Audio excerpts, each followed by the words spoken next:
السلام علیکم۔ بسم اللہ الرحمن الرحیم۔ اس ویڈیو میں ہم جماعت چہارم کی اردو کی کتاب سے سبق نمبر 8 پڑھیں گے، جو گلدستہ کے نام سے ہے، صفحہ نمبر 48 پر۔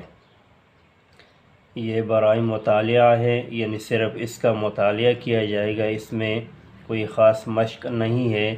آخر میں سبق سے متعلق چند سوالات ہیں، اس کو ہم حل کریں گے۔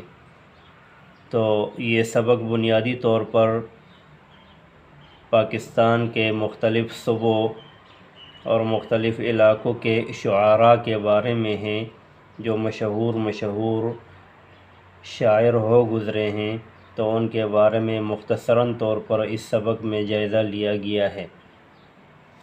سب سے پہلے خیبر پختونخوا کے مشہور صوفی شاعر رحمان بابا سے متعلق پہلے صفحہ پر کچھ حالات ذکر ہے۔ تو رحمان بابا اصل میں پشتو زبان کے مشہور صوفی شاعر ہو گزرے ہیں، جو پشاور شہر سے تقریباً 3 میل کے فاصلے پر بہادر قلعے کے رہنے والے تھے۔ آپ کا اصل نام عبد الرحمن تھا اور ایک انتہائی نیک اور پرہیزگار انسان تھے۔ لوگ آپ کی قدر کرتے تھے اور اسی پرہیزگاری اور پاک بازی کی وجہ سے لوگ آپ کو بابا کے نام سے پکارتے تھے۔ آپ کی شاعری یہ صوفیانہ شاعری ہے۔ آپ نے اللہ تعالیٰ سے محبت، انسانوں کی خدمت، بھلائی اور خیرخواہی پر اپنی شاعری میں زور دیا۔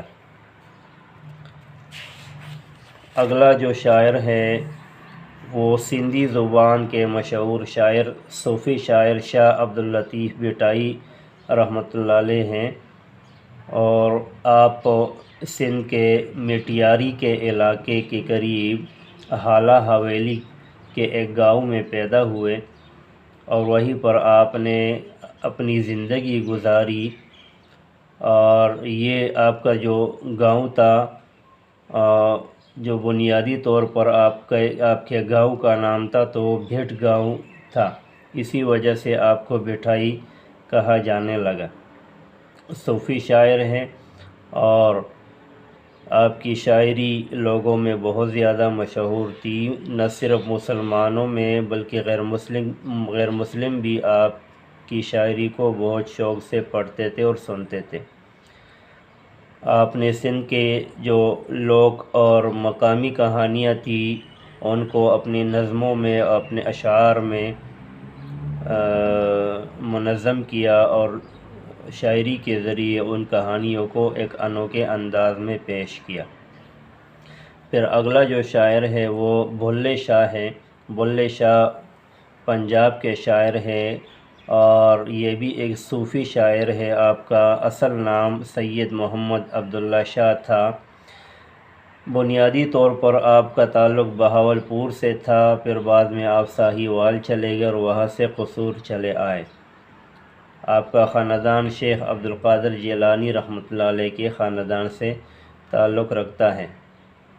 آپ نے فارسی اور عربی دونوں زبانوں میں شاعری کی، لیکن آپ کا جو زیادہ کلام ہے بنیادی طور پر آپ پنجابی کے شاعر ہیں، اس لیے زیادہ شاعری آپ کی پنجابی میں ملتی ہے۔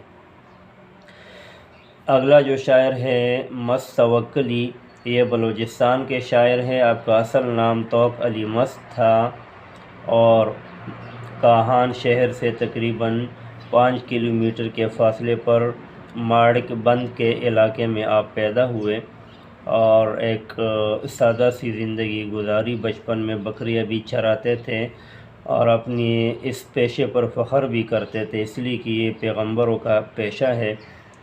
اور پھر بعد میں آپ نے شعر و شاعری کے ذریعے بلوچ روایات کو اپنی نظموں میں پڑھا اور ان پر اشعار کہے، اور آپ کی شاعری اتنی زیادہ مشہور تھی لوگوں میں مقامی طور پر کہ بلوچستان کے لوگ آپ کو بلوچستان کے بلبل کے نام سے یاد کرتے تھے۔ یہ للہ عارفہ رحمۃ اللہ علیہا، یہ ایک عورت شاعرہ ہے، یہ بھی صوفی شاعرہ ہے۔ آپ کا بنیادی طور پر تعلق سری نگر سے 30 میل دور یاندرم کے نام سے ایک گاؤں ہے، آپ وہاں سے تعلق رکھتی تھی، اور بنیادی طور پر آپ کا تعلق ایک ہندو خاندان سے تھا، لیکن جوانی میں آپ اسلام کی طرف مائل ہو گئی اور اسلام قبول کر لیا۔ پھر بعد میں آپ کی زیادہ تر وقت وہ اللہ کی یاد میں اور اللہ کی عبادت میں گزرنے لگی، اور شعر و شاعری کے ذریعے آپ نے انسانوں سے محبت، بھائی چارے، مساوات اور عدل و انصاف کا سبق دیا۔ کشمیری زبان کی یہ پہلی شاعرہ ہے، پہلی صوفی شاعرہ ہے۔ مسلمانوں کے ساتھ ساتھ ہندو لوگ بھی آپ کے کلام کو شوق سے سنتے ہیں اور پڑھتے ہیں۔ بابا چلاسی، یہ آج بھی زندہ ہے، دامت برکاتہ۔ شینا زبان کے صوفی شاعر ہے اور ایک مشہور بزرگ ہے۔ آپ کا اصل نام غلام النصیر ہے۔ گلگت بلتستان کے قریب چلاس کے ایک نواحی گاؤں پنوئی تھک میں آپ پیدا ہوئے اور دینی علوم حاصل کی۔ اس بنا پر آپ ایک عالم دین بھی ہے، اور آپ نے 5 زبانوں میں شاعری کی۔ شینا زبان میں عربی، فارسی، اردو اور اسی طرح پشتو زبان میں آپ نے شاعری کی، لیکن اصل پہچان آپ کی شینا زبان ہے۔ آپ کی کتابیں بھی چھپ چکی ہیں، اور ریڈیو پاکستان سے آپ کا کلام گاہے گاہے نشر بھی ہوتا رہتا ہے۔ لوگ آپ کی شاعری کو بھی پسند کرتے ہیں اور تقوی اور پرہیزگاری کی وجہ سے آپ کا احترام بھی کرتے ہیں۔ یہاں پر سوالات ہیں، سمجھے اور بتائیں۔ رحمان بابا لوگوں میں بابا کے نام سے کیوں مشہور ہوئے؟ تو ان سوالوں کے جواب ہم نے یہاں پر ایک کاغذ پر لکھے ہیں، یہاں سے دیکھتے ہیں۔ رحمان بابا لوگوں میں بابا کے نام سے کیوں مشہور ہوئے؟ وہ انتہائی نیک اور پرہیزگار انسان تھے، اسی وجہ سے لوگوں میں بابا کے نام سے مشہور ہوئے۔ شاہ عبداللطیف بھٹائی کس زبان کے شاعر تھے؟ شاہ عبداللطیف بھٹائی سندھی زبان کے شاعر تھے۔ مست توکلی کو کس نام سے یاد کیا جاتا تھا؟